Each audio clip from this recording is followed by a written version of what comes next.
O anime de hoje começa com alguém correndo desenfreado no meio da cidade, à volta dele há pessoas mortas, veículos pegando fogo, prédios destruídos, enfim, um caos total. E aí descobrimos que naquela situação em específico está acontecendo um apocalipse zumbi. Aquela cidade está um verdadeiro inferno de tanto zumbi para tudo que é lado, e então, descobrimos que tudo isso era apenas um filme que nosso protagonista, Akira Tendo, estava assistindo. Ele inclusive comenta que aquela situação seria considerada um céu comparada à vida de escritório que ele leva. Akira então olha para seu celular e já são quase 4 horas da manhã. Ele precisa dormir pois amanhã precisa voltar ao escritório. Ele já tá com tanto sono que já tá alucinando e falando nada com nada, e acaba caindo no sono. Podemos ver que ele realmente está bem desgastado, tanto que até o lugar em que ele vive é basicamente um lixão. E então, voltamos 3 anos no tempo para entender como ele chegou ao fundo do poço desse jeito, quando Akira começou a trabalhar no departamento de produção de uma empresa do setor que ele sempre sonhou. Ele se apresenta e é aplaudido com uma salva de palmas. No primeiro momento, ele achou que era uma empresa bem animada e com uma ótima atmosfera, então ele se animou muito e estava disposto a dar o melhor de si.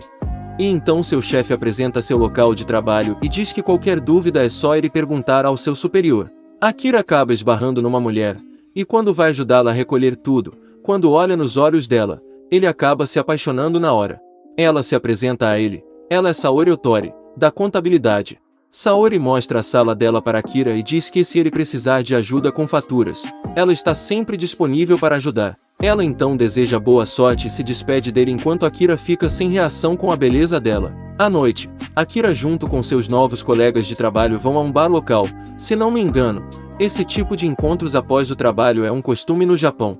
Os colegas de Akira então começam a fazer algumas perguntas a ele, como, onde ele estudou, se ele tem namorada, se era praticante de esportes durante a faculdade, e esse tipo de perguntas. Inclusive eles pedem que Akira não seja tão formal e dizem que ele pode tirar a gravata naquele momento, mas Akira diz que está bastante animado com toda aquela situação.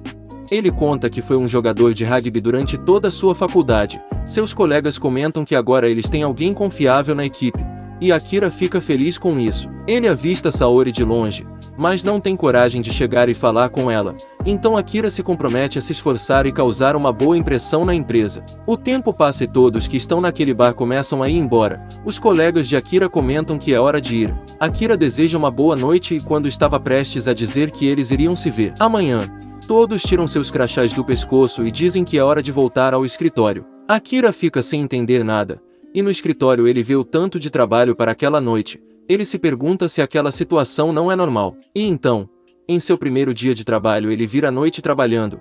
Ele se pergunta quando poderá ir para casa, mas só pôde ir para casa 2 dias depois. Ele volta completamente cansado para casa, se jogando na cama e finalmente entendendo que essa é uma daquelas empresas exploradoras. Akira acorda às 6 da manhã para ir trabalhar, ainda está muito cansado e se pergunta quando será que voltará para casa dessa vez. Ele não tem vontade nenhuma de ir trabalhar. Mas ele se anima, pois essa foi a carreira que ele escolheu. Ele deve se acostumar com isso e não desistir, e então parte para mais um dia de trabalho. A situação no escritório é bem triste. Os colegas de Akira têm de dormir no escritório para compensar as noites de sono perdidas, além de outros colegas terem de pagar comida para outros. A sorte de Akira é que seus colegas de trabalho são bem gentis com ele. Ao contrário de seu líder, Kosugi, que é um tanto quanto bipolar. Ele se zanga quando os funcionários o pedem ajuda ou quando fazem algo sem consultá-lo. Ele é muito temperamental. Os colegas de Akira vivem à base de remédios para aguentar todo o estresse do dia a dia do escritório e têm vários problemas de saúde em decorrência disso. No segundo ano de Akira na empresa, ele já está bem debilitado, às vezes fica sem tomar banho. Um de seus colegas de trabalho é demitido e ele fica no lugar dele, tendo que virar à noite num dia que ele iria para casa. A única pessoa que consegue animar Akira nessas situações é Saori, que é sua paixão secreta e consegue mantê-lo lúcido mesmo com todo o estresse. Porém, ela também é a queridinha do chefe. Akira vê o chefe dele pegando a garota que ele gosta. Depois disso, o mundo dele deve ter desabado mais ainda. Ele se pergunta por que ainda trabalha lá. Será que ele deveria arranjar outro emprego? Ele não teria tempo para isso.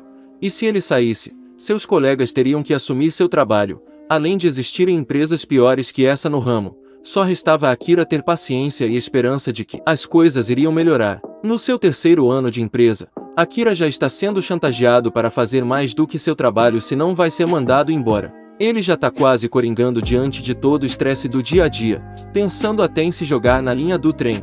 O cara tá cada vez pior. E então, voltamos ao tempo do começo do vídeo. Akira só pensa em dormir e não acordar mais. Ele tá alucinando por conta do estresse e depressão adquiridos, mas mesmo assim parte para o trabalho. Mal sabia ele que naquele dia, ele iria ver uma carta em sua porta. Ele esqueceu de pagar o estacionamento de bicicleta. E então, ele vai até a casa do síndico para pagar a taxa. Ao que parece está tudo fechado. Akira acabará se atrasando para o trabalho, mas então ele vê uma porta aberta e decide entrar. Entrando pela porta ele vê um homem no chão literalmente comendo uma mulher. O cara virou um zumbi. Ninguém sabe o porquê de ter zumbis ali, mas agora, Akira está literalmente no meio de um apocalipse zumbi e se perguntando o que está acontecendo. Ele começa a correr desenfreadamente pois tem vários zumbis atrás dele, mas mesmo nessa situação, um dos únicos pensamentos que Akira tem é que ele vai se atrasar para o trabalho. Mas então, olhando todo o caos à volta ele se dá conta de uma coisa: a partir daquele dia ele não precisaria mais ir para o trabalho. Isso tira um peso enorme das costas dele. O mundo dele fica literalmente mais colorido. Finalmente ele está livre de toda aquela pressão psicológica. Com isso, parece até que Akira ficou mais leve em relação à vida e conseguiu voltar a enxergar o brilho do mundo à sua volta. Mesmo naquela situação, ele consegue ficar feliz depois de muitíssimo tempo. Os zumbis eram sua última preocupação, já que agora ele não precisaria mais trabalhar nunca mais. Com um monte de zumbis literalmente atrás dele, ele não tá nem aí. Akira só pensa no que pode fazer agora que tem tempo livre. Ele pensa em começar maratonando filmes e bebendo muito. Agora que está livre, Akira pode fazer o que quiser quando quiser. Ele lembra também que queria tirar sua habilitação, e principalmente, de se declarar para Saori. Então ele parte para encontrar a casa dela e verificar se ela está bem.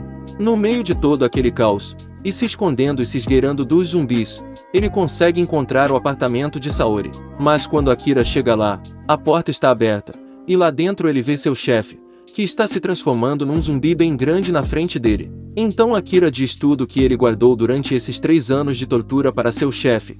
Ele agradece por tudo que aprendeu e se demite formalmente, finalizando com um empurrão no zumbi que o faz cair do prédio e se espatifar todo no chão. Após isso, ele avista Saori no quarto. Ela também está se transformando em zumbi.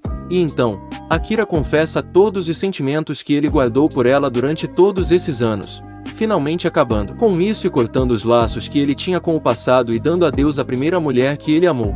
A partir daqui, nosso prota segue sozinho. Na calçada de um mercadinho ele começa a filosofar olhando para a lua.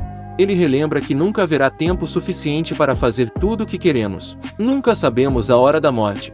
E então ele decide entrar no mercado, pegar um caderno e um pincel e criar uma lista com as 100 coisas que ele gostaria de fazer antes de virar um zumbi. Isso marca o fim do primeiro episódio desse novo anime da temporada. Eu gostei bastante da premissa que ele segue. Se você também gostou do vídeo, não esquece de deixar o like e se inscrever no canal. Ativa o sininho para não perder os próximos vídeos. Até a próxima e tamo junto!